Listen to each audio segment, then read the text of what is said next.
नमस्कार, मी प्रियांका पाटील। आपण पाहत आहात राष्ट्रीय लोकराज्य न्यूज, निर्भीड बातम्यांचे व्यासपीठ। आज आपण दिवसभरामध्ये घडणाऱ्या घडामोडींवर नजर टाकूया। चला पाहुणं, आपल्याला जायचंय। पण कुठे जायचंय? टाकळी ढोकेश्वरच्या हॉटेल वैष्णवी मध्ये जायचंय। म्हणतात तिथे खूप छान जेवण मिळतं। चला तर मग जाऊया। पारनेर तालुक्यातील टाकळी ढोकेश्वर येथील सुप्रसिद्ध हॉटेल म्हणजे वैष्णवी हॉटेल। या हॉटेलची चवच लई न्यारी। पाहुणं, एकदा या, हॉटेलची चवच लई न्यारी। अस्सल मांसाहारी प्रेमींच्या जिभेचे चोचले आता पूर्ण होणार, ते फक्त हॉटेल वैष्णवी मध्ये। या ठिकाणी सर्व प्रकारच्या पार्टीच्या ऑर्डर स्वीकारल्या जातील। प्रोप्रायटर संतोष रंगनाथ ठाणगे। संपर्कासाठी मोबाईल नंबर 8830578505। या हॉटेलचा पत्ता नगर कल्याण हायवे, पारनेर चौक, टाकळी ढोकेश्वर, तालुका पारनेर, जिल्हा अहमदनगर। भाजपला काँग्रेसची माणसं मारायची आहे, जगवायची नाही। सूर्यकांत पाटील यांची जोरदार टीका।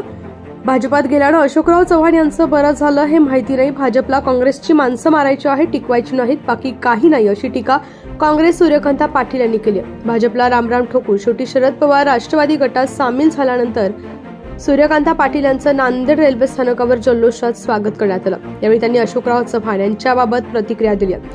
अशोक चव्हाण भाजपात गेल्यानं काँग्रेसमध्ये पोकळी निर्माण झाली की नाही हे मला माहिती नाही। त्यांची पोकळी मी भरून काढील असं मला वाटत नाही। काँग्रेस राष्ट्रवादी एक आहे, पण मी माझ्या पक्षासाठी काम बजावलं। विधानसभेसाठी किती जागा लढणार असं मला विचारलं असता 8 दिवस द्या असं यावेळी सूर्यकांत पाटील म्हणाल्या। एक पर्व शांतीचं संपलं आहे, कामाचं पर्व सुरू झालंय, आम्हाला काम करायचं आहे, अशी प्रतिक्रिया यावेळी सूर्यकांत पाटील यांनी दिली आहे।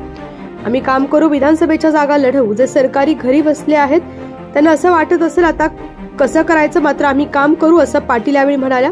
नांदेड जिल्ह्यात शरद पवार यांचे जुने शिलेदार वेगवेगळ्या पक्षात आहे, त्यांना सोबत घेणार का असं विचारलं असता जुन्या नेत्यांची पक्षात येण्याची इच्छा असेल तर पक्षाचे दरवाजे खुले आहेत, पण कुणाला आग्रह केला तर कुणी येत नसतं असं पाटील म्हणाल्या। मी रागाने पक्ष सोडून गेले होते, राग उतरायला 10 वर्ष लागले आणि आता परत आले असं सूर्यकांत पाटील यावेळी बोलताना म्हणाले। तर पाहूया काय प्रखर वक्तव्य केलंय त्यांनी आपल्या राष्ट्रीय लोकराज्य न्यूज चॅनलवर। प्रतिनिधी रवी कुंटेसह ब्युरो रिपोर्ट, नांदेड। ताज्या बातम्यांसाठी आणि अपडेट्ससाठी राष्ट्रीय लोकराज्य न्यूज चॅनलला सबस्क्राईब करा, तसेच लाईक आणि शेअरही करा।